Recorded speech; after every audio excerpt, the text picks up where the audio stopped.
სოფლის მხარდაჭერის სახელმწიფო პროგრამის ფარგლებში კასპის მუნიციპალიტეტის სოფელ აღაიანში საბავშვო ბაღის რეაბილიტაცია დაიწყო. სრულად შეიცვლება შენობის სახურავი, ჩაისმევა მეტალოპლასმასის სკარფანჯარა, მოსწორდება იატაკი და მთლიანად გამოიცვლება ელექტროგაყვანილობა. მშენებლობაზე ადგილობრივი მოსახლეობაა დასაქმებული. საბავშვო ბაღის რეაბილიტაციისთვის სულ 31391 ლარი დაიხარჯება. საბავშვო ბაღის სარეაბილიტაციო სამუშაოები ივლისის თვეში დასრულდება.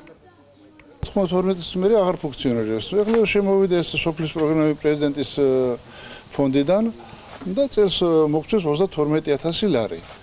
და მოიწვია სოფლის კრება და პრიორიტეტი გახდა რომ აღდგენილი იყოს საბავშვო ბაღი.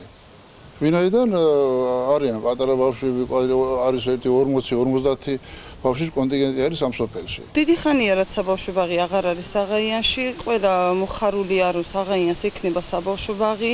ბავშვები ბევრ რამეს ისწავლიან. უკვე ჩასმული გვაქვს კარებები, უკვე ჩასმული გვაქვს მეტალოპლასმასის სკარფანჯარა და უახლოეს მომავალში მთლიანად უკეთებთ საბავშვო ბაღს რეაბილიტაციას.